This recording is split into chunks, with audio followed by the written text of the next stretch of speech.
Après un début de saison tumultueux, avec un week-end d'ouverture compliqué en Australie et une disqualification douloureusement décevante en Chine, Lewis Hamilton est arrivé à Suzuka pleinement conscient de ce qui était en jeu.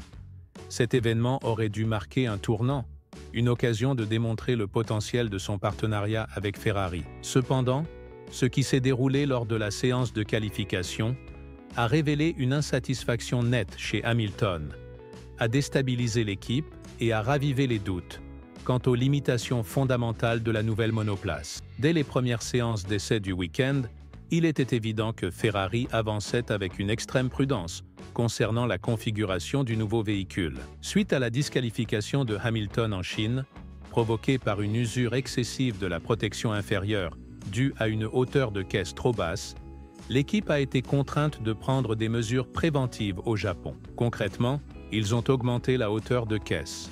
Une modification qui, bien que semblant subtile, fait une différence considérable en Formule 1 et a eu des répercussions importantes. Par ce changement, Ferrari a involontairement compromis l'une des rares forces de la voiture, à savoir sa capacité à générer un appui aérodynamique constant à proximité du sol. En conséquence, Hamilton s'est retrouvé à piloter une monoplace déséquilibrée, imprévisible et particulièrement difficile à maintenir à un niveau de performance optimal dans les sections de grande vitesse. La voiture a quitté la fenêtre aérodynamique idéale, provoquant instabilité et une perte notable de confiance au volant.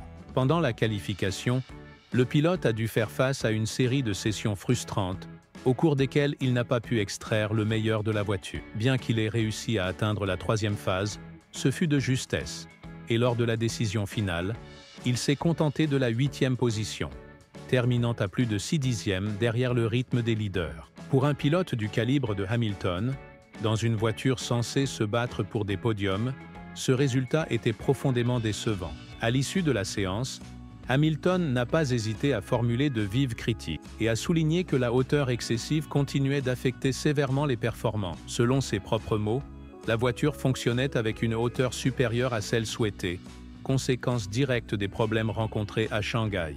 Il ne s'agissait pas simplement d'un compromis mineur, mais d'une modification significative qui a complètement transformé l'équilibre et la sensation de la monoplace. Il a également révélé que lui et l'équipe avaient suivi des approches divergentes en matière de réglage, bien que de telles divergences puissent, dans d'autres circonstances, faire partie d'une stratégie globale de collecte de données ou d'exploration de nouvelles fenêtres de performance.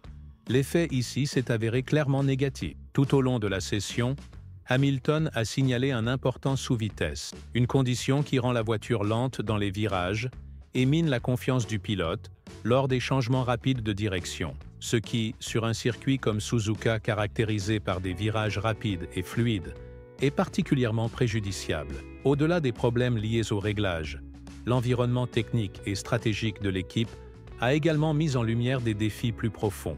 La marge de réglage de la nouvelle voiture s'est avérée extrêmement étroite. Selon plusieurs informateurs, la monoplace actuelle de Ferrari est très sensible aux variations de la hauteur de caisse. Il ne s'agit pas seulement d'être trop bas ou trop haut, mais plutôt de fonctionner de manière optimale uniquement dans une plage très limitée. Même le moindre écart entraîne une chute dramatique des performances. Cette situation a créé une atmosphère d'incertitude dans le paddock, l'équipe étant déchirée entre une approche conservatrice et la tentation de prendre des risques plus audacieux pour améliorer les performances. Dans ce contexte, Hamilton, toujours le professionnel, a assumé une partie de la responsabilité en admettant qu'il n'avait pas réussi à réaliser des tours exemplaires lors de la troisième phase et que la 8e position était inacceptable, tout en laissant entendre que la voiture ne lui avait pas fourni la base nécessaire pour une performance idéale. Il ne s'agissait pas d'une imprudence ou d'une erreur du pilote, mais d'un véhicule contraint de faire des compromis en raison de problèmes dynamiques plus profonds. La situation se complique d'autant plus qu'il y avait déjà dès le début du week-end des signes prometteurs. Ferrari avait placé de grands espoirs dans les mises à jour du simulateur et dans de nouveaux ajustements de la dynamique de la suspension arrière, dans l'attente que ces changements permettraient à Hamilton d'attaquer Suzuka avec plus d'assurance. Toutefois, ce progrès potentiel a été éclipsé par les modifications obligatoires destinées à éviter une nouvelle disqualification, entraînant ainsi une perte significative de performance. Dans ce contexte, diverses analyses internes et externes ont souligné la nécessité de revoir en profondeur le design de la voiture. Des experts ont averti que, sans une réévaluation urgente, les problèmes de stabilité et la sensibilité extrême à la hauteur de caisse pourraient s'aggraver au fil du championnat, compromettant non seulement les performances de Hamilton, mais aussi la réputation de l'équipe à long terme.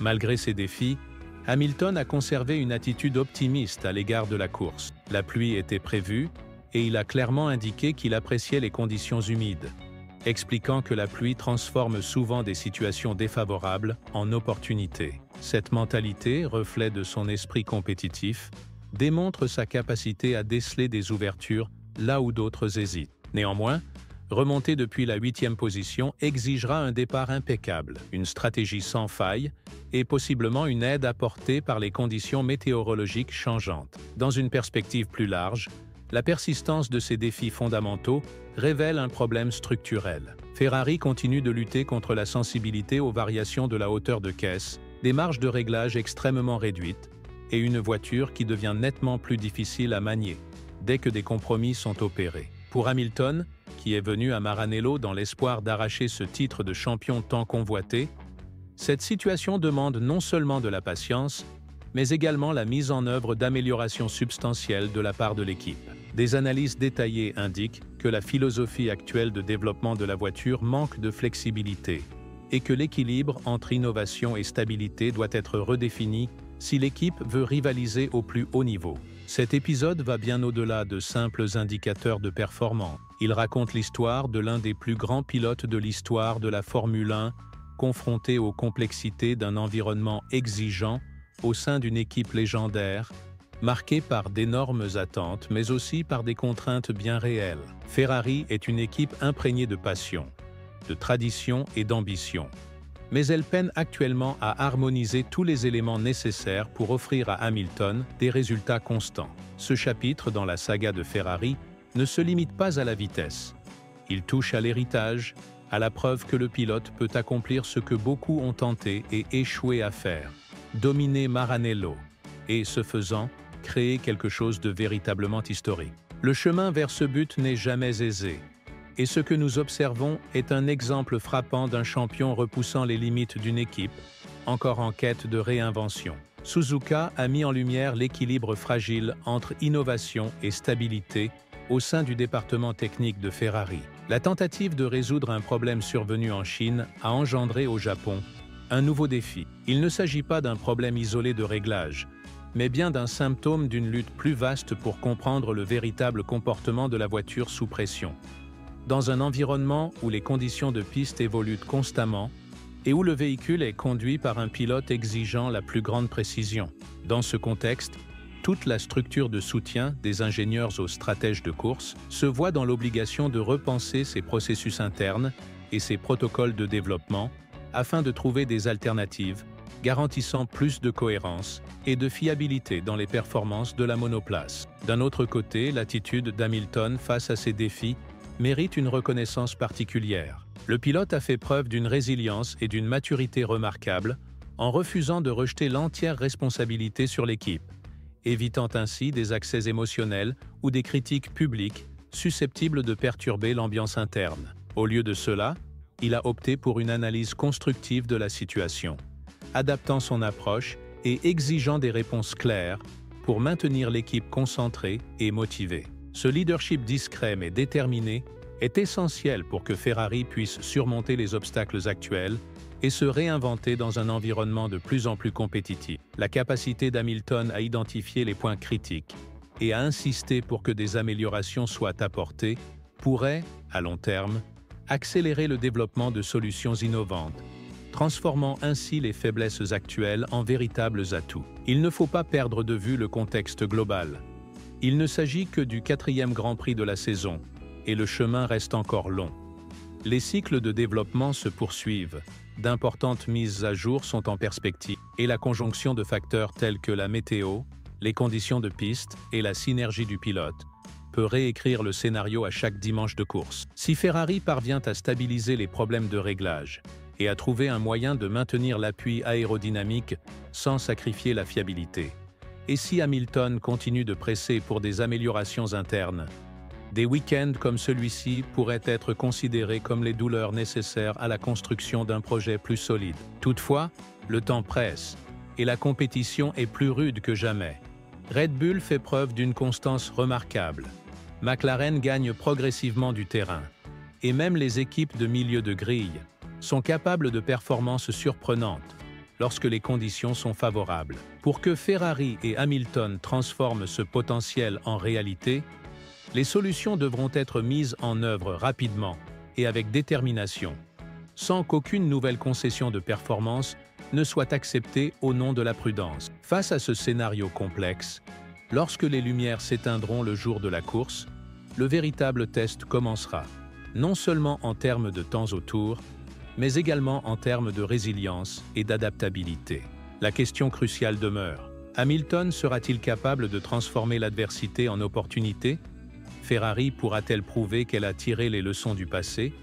Et ce partenariat sera-t-il à la hauteur de la promesse qui avait suscité tant d'engouement lors de son annonce? Nous suivrons avec attention chaque tour, chaque arrêt au stand et chaque communication radio, car ce récit dépasse de loin les simples positions de qualification ou les prévisions météorologiques. Il s'agit d'ambition, de rédemption et de l'effort commun d'un champion et d'une équipe déterminés à écrire ensemble le prochain grand chapitre de leur héritage. Nous vous invitons désormais à participer à la discussion. Selon vous, qu'est-ce qui freine les performances de Ferrari? Est-ce la stratégie relative à la hauteur de caisse, l'instabilité aérodynamique, ou bien y a-t-il quelque chose de plus profond dans la structure de l'équipe? Pensez-vous qu'Hamilton possède encore ce qu'il faut pour mener ce projet au sommet?